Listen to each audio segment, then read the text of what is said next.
Le trafic de drogue, priorité du gouvernement. Cette semaine, les douaniers ont réalisé des saisies historiques de stupéfiants.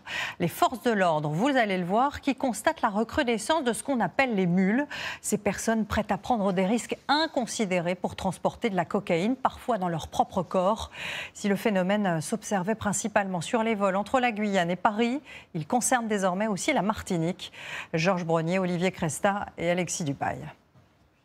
Le soleil n'est pas encore levé, mais dans l'aéroport d'Orly, les douaniers sont déjà aux aguets. Ce matin-là, les agents sont en place pour l'arrivée du vol de 6h55 en provenance de Fort-de-France, en Martinique. Plus de 400 voyageurs sortent de l'avion. Certains d'entre eux sont suspectés d'être des mules qui transportent ou qui ont ingéré de la cocaïne. Il faut être observateur et à partir de nos propres critères de sélection, on sélectionne les passagers. Mais ils ont en tout cas en général des comportements normaux, jusqu'aux aveux. En matière de drogue, l'habit ne fait pas le moine. Alors la douane enchaîne les contrôles en ciblant hommes comme femmes, jeunes mères de famille ou seniors en tenue de vacancier. Certaines valises sont passées au rayon X. La marchandise est déclarée à la douane. D'autres sont fouillées de fond en comble. Ces feuilles de manioc, par exemple, sont inspectées avec un couteau car la nourriture est une cache habituelle de drogue.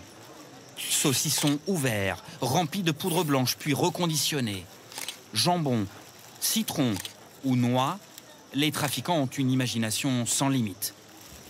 2 passagers vont particulièrement attirer l'attention des douaniers. On va regarder votre valise, ok?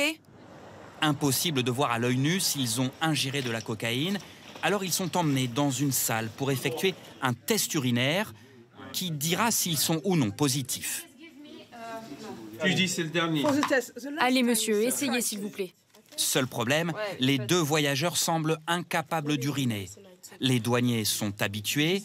C'est une excuse classique chez les mules. Il y a des personnes qui n'arrivent pas à uriner ou qui font tout pour ne pas uriner, pour éviter, parce qu'elles savent pertinemment qu'elles ont ingéré des ovules et qu'il y a un fort risque donc d'avoir un test urinaire qui va montrer la trace dans l'organisme de cocaïne. Après 1 heure de cris d'innocence, le voyageur néerlandais passe aux aveux devant un douanier. Est-ce qu'on peut parler? Je voudrais vous dire quelque chose. Bon, vous avez ingéré quelle quantité? 1 kilo, 1,5 kg. Et pourquoi? Je l'ai fait pour l'argent. La jeune Nigériane, elle, ira même jusqu'à contester son test revenu positif. Vous avez ingéré quelque chose? Non. Vous êtes sûr? Oui. Avant d'avouer, elle aussi, avoir ingéré une 50aine d'ovules de cocaïne. Dans le même avion, un 3e passager cachait plus d'1 kilo de drogue dans un sachet de protéines en poudre. Valeur finale à la revente, 60 000 €. En France, le phénomène des mules ne faiblit pas. Chaque année, près d'1 millier d'entre elles sont arrêtées dans les aéroports d'Orly et de Roissy. La grande majorité arrive depuis la Guyane, la Martinique, la Guadeloupe et d'autres pays sud-américains, mais aussi depuis l'Afrique de l'Ouest.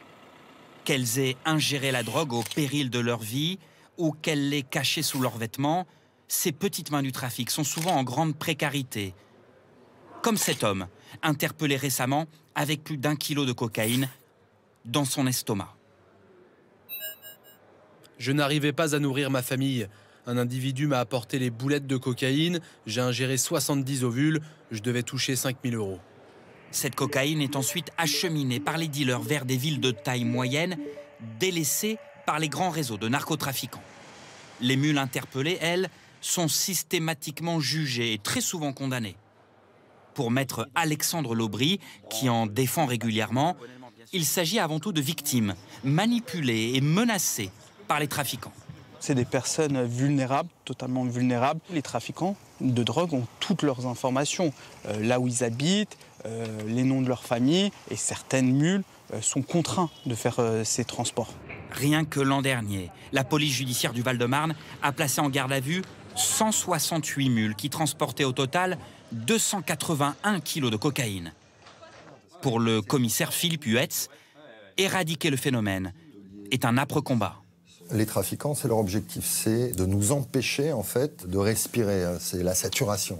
En fait, il faut que ça leur coûte cher. Voilà. Donc ça coûte cher en interpellant, en saisissant. Et ça, c'est ce qu'on essaie de faire, et avec des beaux succès. Mais avec l'explosion du trafic aérien, chaque avion reste du pain béni pour les dealers. Recruter de nouvelles mules reste pour eux un jeu d'enfant, peu importe le risque d'overdose ou de la prison.